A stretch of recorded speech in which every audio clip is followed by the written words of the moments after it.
It's me, Pup. How are you doing? I, for one, am feeling pretty excited, because just yesterday I saw Toy Story 5. My most anticipated movie of the year. My most anticipated movies will always be the Toy Story movies, because Toy Story 1 and 2 are the movies that wrote the playbook of everything I understand a movie to be. They are the first movies I ever remember watching. Which is why I don't tend to talk about Toy Story very much, because this is a channel where you go for kind of analysis and stuff like that. But I'm just very reluctant to ever critique Toy Story, because the movie means so much to me, and to be honest, it gives me very little reason to actually critique. These four movies are deeply, deeply special to me. So hearing a fifth film was on the way, I was every bit as excited and every bit as nervous as I was the last three Toy Story releases. Because so far this franchise has a 100% hot streak. It was insane they managed to get a Toy Story 4 to work, and have it be just as good as the trilogy before it. So it's like, surely 5 is really pushing it now. We were pushing it with 4.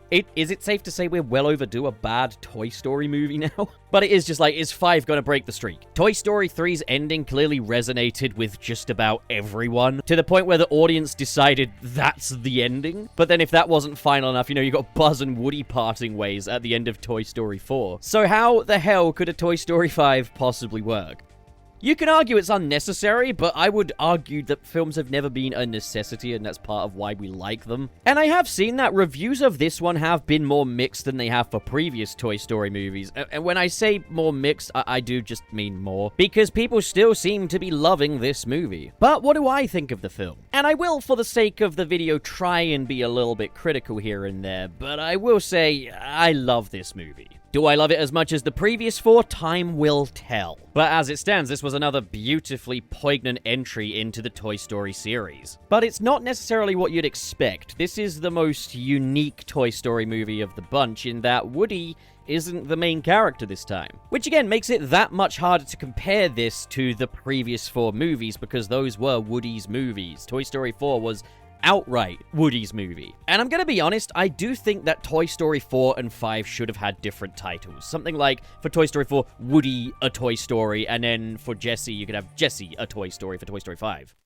The first 3 films feel much more like ensemble pieces, despite Woody being the main character, but Toy Story 4 and 5 are much more focused on kind of single character narratives. And in this case, the character that gets the focus is indeed Jessie. And right from the jump, this film presents an opportunity for closure for Jessie. It showcases that there's still a lot that she's carrying with her, a lot of trauma, a lot of burdens from her past. Things she hasn't properly processed because she hasn't properly been able to understand. Toy Story 5 immediately sets up why we are checking back in with Jessie. Now, in interviews and stuff, the director Andrew Stanton has been upfront that this is Jessie's movie as well, but I will admit the trailers and marketing, you could argue that maybe they're a teeny bit misleading. Marketing mainly seemed to focus on the reunion of Buzz and Woody, and this sort of war between toys and tech, even showcasing that Lilypad has kind of like a little team of other tech toys. So maybe you're expecting this big chaotic war between the toys and the tech, and Buzz and Woody to be at the forefront, and that's not really the case. Granted, I haven't seen people saying they were expecting that, but looking back at the marketing, it was very Buzz and Woody heavy, considering that in this film, they are side characters this time. The plot is about Jessie and her quest to help Bonnie make friends. And that's another observation I had about this Toy Story movie, is I think this is the most focused the humans have ever had in a Toy Story movie. This is the most fleshed out that Bonnie has ever been in any of these movies, as she's growing up. In Toy Story 4, Bonnie was 5 years old, in this one she's 8. And we use this opportunity to show that Bonnie is growing up in a very different world to what Andy did. And that's because of the presence of technology in her life and social media. We saw that Bonnie was very anxious around other kids in the previous movies, but in this one especially, it definitely comes to kind of a head. She is at a point where it's genuinely kind of concerning that she struggles to make friends at this age. She's experiencing this very isolated childhood, and we see as she kind of ventures out into the world, she faces a lot of rejection from the neighbor kids and stuff like that, who don't want to play with her because she's playing with toys. And Jessie kind of realizes that, as a toy, is she becoming kind of a liability to Bonnie? She herself has been rejected by a lot of previous owners. She's still got a lot of unresolved trauma with Emily. But I tell you what was eye-opening for me was just like, are kids really going to get made fun of for playing with toys at age 8 now? Because I remember it was like when I was like 13 or so that like toys started to become the uncool thing. But are we at a point where their sense of fun is so deeply repressed that they feel ashamed to just be themselves and follow their instincts as children? Well, that's fucking depressing. Jessie proves that she did deserve the spotlight, though. It can be a very difficult thing for sequels to navigate a different character taking the focus. Incredibles 2 didn't exactly have the easiest time in the world with that. But Jessie's journey is so intimate and so thematically rich that this felt like a story that needed to be told. We don't just have to explore Woody's hardships, we can explore hers too. But to be fair, I can't blame the marketing team for focusing on Buzz and Woody because pretty much everything with Jessie is a spoiler. Even just kind of the backdrop of her adventure is a spoiler. So I can't say much, but Jessie earns the spotlight in this movie. She could be a badass, but she's also very vulnerable too. They let her get every bit as vulnerable as Woody was. Which is great because sometimes when you make the lady character the lead, they sometimes make them a little too stoic or too indestructible to the point that they feel more like a lunchbox than the character. But like, no, they did a really nice job at letting Jessie be fleshed out, letting her emote, letting her express, letting her be vulnerable. These are all good things. This is not a Mario Galaxy situation. Buzz Lightyear is, I guess, the second main character of the film. He is Jessie's appointed deputy, and he is very serious about that role. Buzz has his own little character motivation this time, which I won't spoil. But I will say,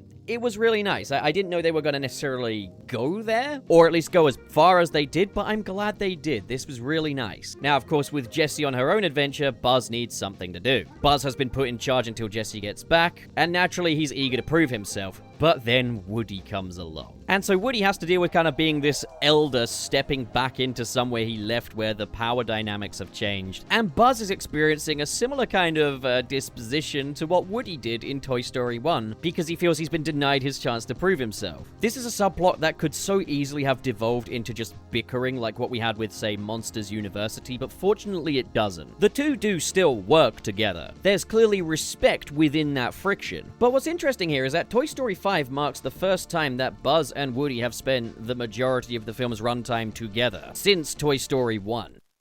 These two spend the majority of their time side by side and working together and squabbling with one another. And it's a character dynamic we haven't really seen much of since Toy Story 1. We haven't seen these two get really petty with one another since Toy Story 1, and we see that Woody still has that capacity within him.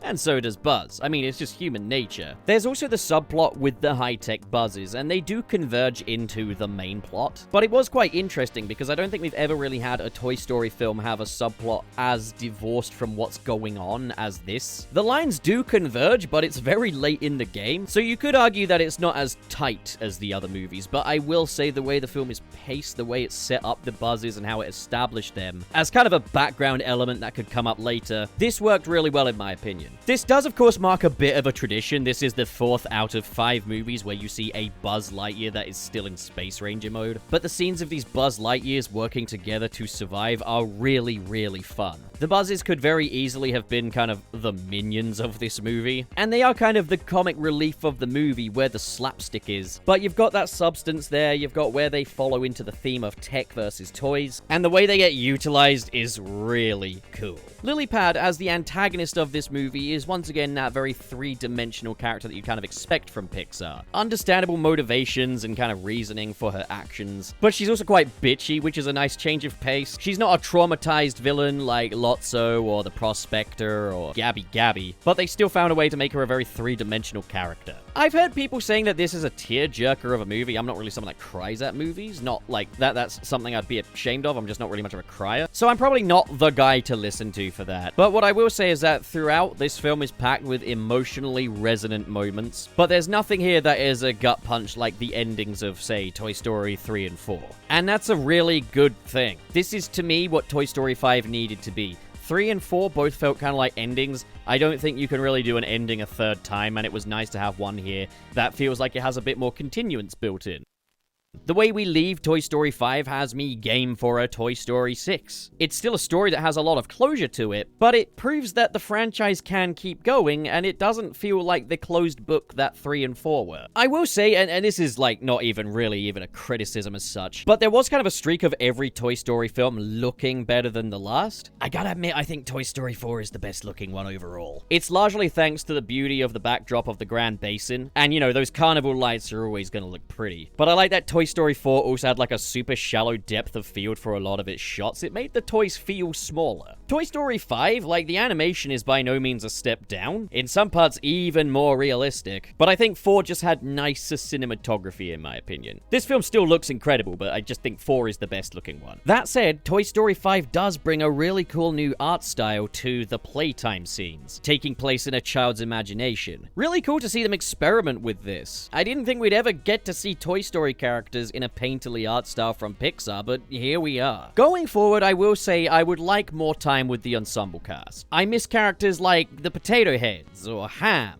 They've had pretty much nothing to do for the past 2 movies now. I love these more intimate stories, and I am very much game for more. I just also kind of miss the ensemble. On a whole, though, no, Toy Story 5 did not ruin everything. I don't even think that about Toy Story 4. I think people that, like, point to Pixar movies and go, oh, that's one of the worst movies I've ever seen, are just, like, please watch more movies. By all means, feel what you feel, but if you think Toy Story 4 is a bad movie, respectfully, you don't know what a bad movie is. I don't doubt that there's some shareholder at Disney mandating more Toy Story movies, but I think the people working at Pixar are really dedicated to making these good, making these special. Pixar care about Toy Story, probably more than Disney do, which is why they've clearly moved heaven and earth to make this thing survive beyond a trilogy and make these movies genuinely really strong.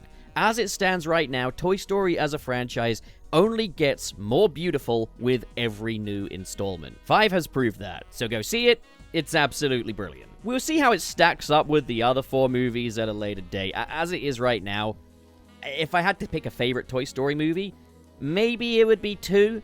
But on a whole, I love them all. We are comparing 10 out of 10s to 10 out of 10s as far as I'm concerned. But okay, Toy Story 5. What did you think? Have you seen it? Do you have a favorite Toy Story movie, least favorite Toy Story movie, or just Pixar movie, whatever? Comment below. If you like the video, leave a like. If you dislike the video, leave a dislike. If you want more like this, subscribe. And apparently hyping the video on mobile phone really helps too. So if you want to do that, by all means. But if you don't, that's also cool. And now, a special thank you shout out to the patrons in the $5 and above tier. We have Manelza, KB, Twilord, Biotin, Sirius the Skeptic, and Mr. SP. Kale Bennett, IGN rates you 7.8, too much British. Dare Denny, Sad Goku, Ghostly Phantom, Xanderwolf, Channel Pup, Lifeform Data successfully copied, Council of Geeks, SSS06, Carlex, RT0, Marv Animation, Grant Allen, Josh Strider, Silver, Ben Raven, Basic Content, Gideon Wells, Press Player Jason, Joseph Tribble, and Cho Henshin. Thank you folks so much for your generosity. And to all of you, my channel is The Buffet. Go get yourself another plate. You're not full.